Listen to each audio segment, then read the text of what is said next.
Ok, minha gente, já estamos de volta e vamos continuar agora conversando com Mônica Medrado, candidata a vice, junto com o Beik San. O Beik também está aqui com a gente, hein? Mas a semana que vem é que ele vai falar, hoje não fala não.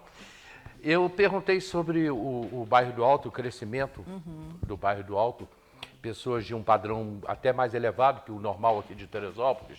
Essas pessoas estão vindo para Teresópolis, vindo para a nossa cidade. A coisa vai é tão importante, Mônica, que eu sou sócio do Comari, fui diretor do Comari há muito tempo, e o Comari já conversamos sobre como levar essas pessoas para o Comari, porque são pessoas de um padrão elevado. Então, isso é importante para Teresópolis. Só que essas pessoas vão chegar numa cidade com problemas.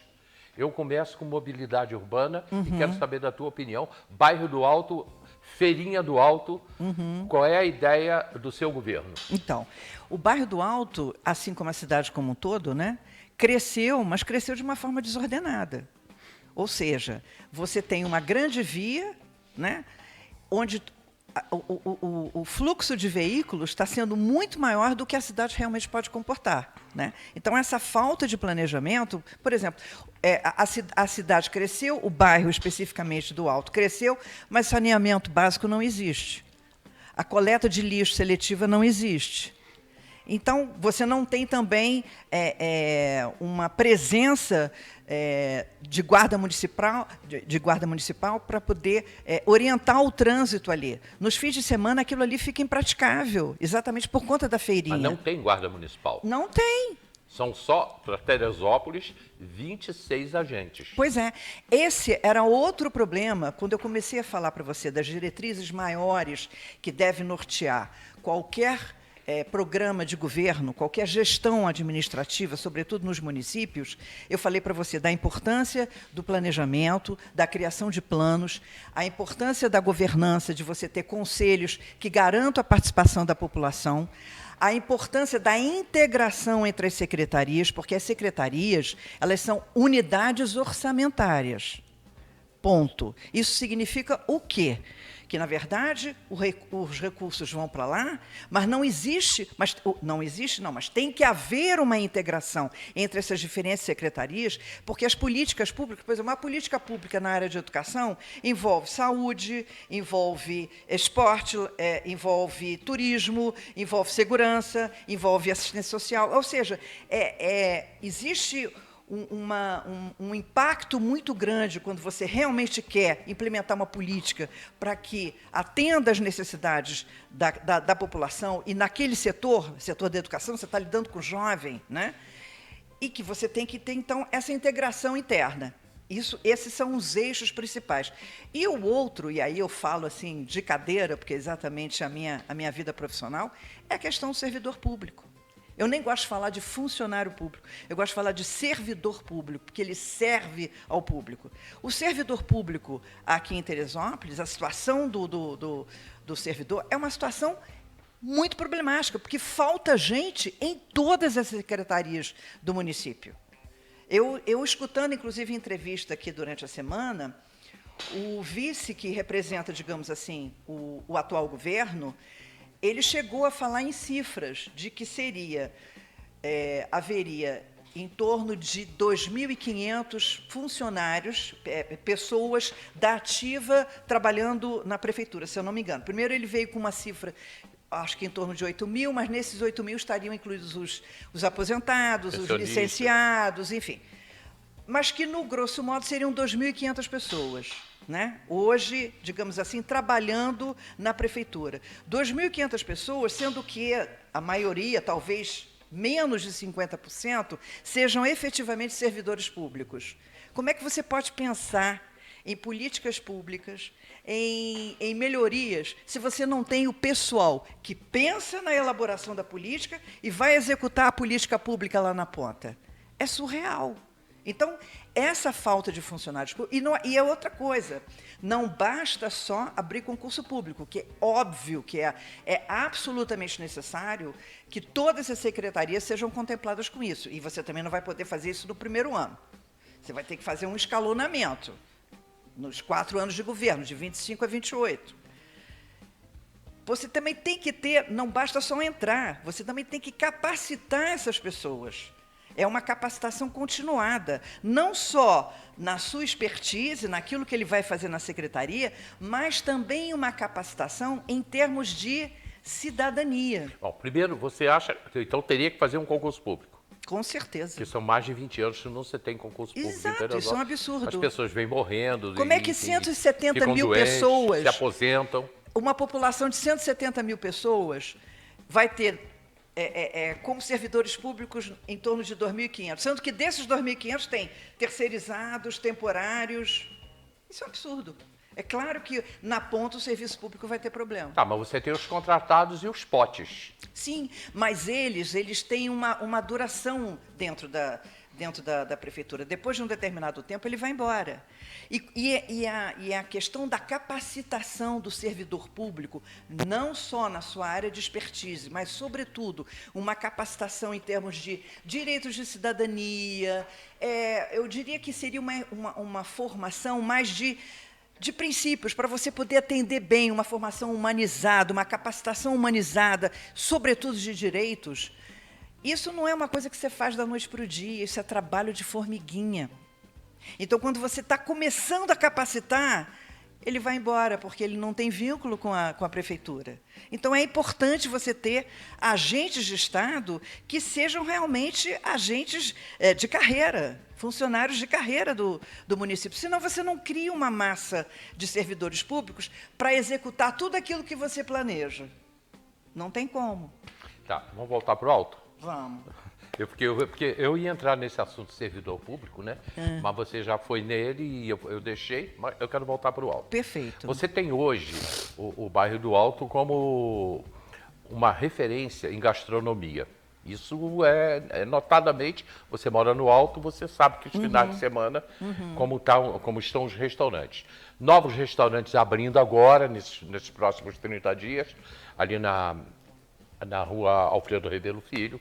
Ali são 3 novos restaurantes de alto padrão também. Como é que você vê o turismo em Teresópolis? Vamos melhorar o turismo. O seu secretário de turismo faria o quê? Bom, primeira, a grande pergunta, turismo para quem? Ou seja, é claro que a gente precisa atrair turista para Teresópolis. Isso é importante, projeta a cidade, né? Mas eu acho que a gente também tem que desenvolver uma política de turismo onde os equipamentos que a gente venha construir, os restaurantes que sejam feitos, não sejam para atender apenas uma elite de pessoas que vão poder pagar aquilo. É importante que a gente aproveite, por exemplo, por que não fazer turismo também na várzea? Por que não fazer turismo também na área rural? E isso a gente tem que pensar, de repente, feiras ecológicas na área, e atrair os turistas também para isso. Então, acho assim, a gente não pode... Turismo é bom, é uma indústria que tem uma lucratividade muito grande. E a cidade é naturalmente uma cidade turística pelas belezas que ela tem. Mas tem que ser um turismo que também gere benefícios para a população que mora aqui. E aí eu volto a dizer, é a população mesmo. São todos que têm que ser beneficiados. Então, isso é uma coisa que a gente tem que projetar, sabendo exatamente a quem a gente quer atingir em termos de público-alvo. Porque não é só o turista, por definição, ele vem de fora, né? Mas o que a gente tiver que investir aqui, a população daqui também seja beneficiada. Por exemplo, a feirinha. A feirinha é um polo importantíssimo, né? Ela atrai muitos turistas de fora, ela gera renda, né? E, ao mesmo tempo, a população de Teresópolis também se beneficia disso, também se beneficia desse equipamento, né? Agora, os restaurantes, né, que tem no Alto, que são restaurantes, inclusive, caros, que estão acima da média dos restaurantes da cidade, quem é que está se beneficiando desses restaurantes? Só os turistas que vêm de fora. Não estou dizendo que eles não devam existir, mas não é só isso. Os equipamentos, o que você está disponibilizando para o turista, que ele também gere benefício, que ele também seja aproveitado, compartilhado pela população da cidade. Você falou em indústria, você citou a indústria. Eu vou sair, já estou saindo do turismo e entrando na indústria. O teresopolitano fala muito, Teresópolis não tem indústria, Teresópolis precisa de indústria. Se vê empregos, né? Que tipo de indústria você acha que deveria vir para Teresópolis? Olha, seria também um pouco de prepotência da minha parte já dizer para você, antes mesmo de conhecer todas as necessidades da cidade e ter um plano diretor, saber exatamente quais as indústrias. Mas, pela minha experiência, o que eu posso te dizer é o seguinte: a indústria, o setor industrial que venha para Teresópolis, ele tem que ter um compromisso básico de não poluir a cidade. Portanto, a indústria pesada, ela não é bem-vinda, né? Então, tem que ser uma indústria que gere emprego, que gere renda, mas que não destrua as belezas naturais da cidade de Teresópolis. Acho que, aproveitando que nós temos universidades aqui que têm uma formação, digamos assim, bastante eclética, com várias coisas, áreas de tecnologia, ciência da informação, isso eu acho que é um nicho muito bom, entendeu? Além digamos assim, das vocações naturais da cidade. A cidade tem suas vocações, por exemplo, gastronomia, cerveja, enfim, coisas que a gente pode ter que não vai comprometer digamos assim, a estabilidade ecológica, o sistema que a gente tem, né, o ecossistema que a gente tem, para não poluir a cidade, para não transformar a cidade de Teresópolis, que é uma cidade da região serrana, num polo industrial, com emissão de carbono e trazendo todos os malefícios que uma cidade grande tem. Teresópolis não tem que ser uma cidade grande. Teresópolis tem que ser uma cidade da paz, uma cidade onde há uma cultura, onde as pessoas se sintam bem, tenham uma boa qualidade de vida. Isso é que é importante. Só para você ficar mais aliviado, a indústria grande não vem para cá. Então ótimo. Por quê? Porque nós estamos... Porque também tem a questão da serra, da distância. A serra, 100 quilômetros da Dutra, 100 quilômetros do Cais do Porto. Essas indústrias não vêm para cá. A tecnologia que é o grande negócio. Tecnologia, isso. Mas aí a gente está falando de indústria, você falou sobre cursos e universidade, né? Você falou que falta em Teresópolis. Por que nós não temos uma universidade e o que poderia ser feito para termos uma universidade rural? O homem do campo, ele já foi embora, ele já saiu, o filho do homem do campo, o neto do homem do campo, ele já saiu, ele já não quer mais trabalhar na lavoura, que é aonde se tem mais dinheiro em Teresópolis é no interior do município. Aí eu queria que você andasse, viajasse pelo interior junto comigo. Com certeza. Eu acho, inclusive, que a ideia não é o filho sair, a ideia é ele ficar na região, Sim, né, e poder prosperar. Falei que ele já está saindo. Não, com certeza. Olha, eu, inclusive, não posso deixar de mencionar a iniciativa do governo federal, do atual governo, de criar um Instituto Federal de Tecnologia, onde vai, acredito eu, né, inclusive se nós estivermos no governo, né, aqui do município, onde os cursos que vão ser oferecidos por esse Instituto Federal de Tecnologia, eles atendem exatamente às necessidades econômicas e sociais da população. Então, tem que ter, obviamente, cursos na área de agroecologia, de produção, agricultura familiar. Então, isso é importante, claro.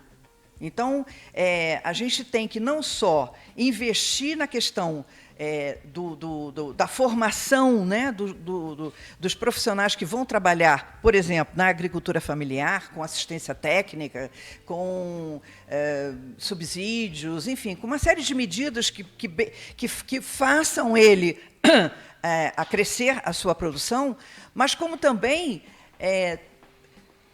ter um espírito coletivo no ambiente da agricultura familiar, para que todos possam entender que isso é fundamental, porque é na agricultura familiar, é justamente nessa produção, que a gente vai ter uma grande política, que eu diria assim, a política mais importante, a diretriz mais importante de um governo de esquerda, de um governo progressista, que é uma política municipal de segurança alimentar e nutricional e de combate à fome.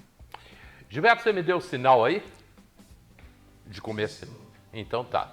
Eu ouvi assim, mas ouvia bem à distância. Eu falei do interior, do homem do campo, e realmente da necessidade de termos uma universidade aqui para o filho do homem do campo que está saindo. Teresópolis chegou a ser, alguns anos atrás, e não tem muito tempo, não tem 10 anos, há uns 7 anos atrás, o maior produtor em tonelagem de hortifruti. Ou seja, hortifruti, que eu digo, legumes, verduras e por aí afora, e frutas. Só que nós não temos batata, nós não temos batata doce, não temos abóbora. Basicamente é folhagem. E Teresópolis, em tonelagem, era a primeira do estado do Rio de Janeiro. Isso caiu porque o homem do campo ele não tem incentivo. Exato. Tá? As nossas estradas estão ruins. Muito. Eu preciso que você fale sobre isso. Olha, inclusive... Depois do comercial. Porque quando o Gilberto manda, você tem que obedecer, não tem jeito. A gente volta já, é rapidinho.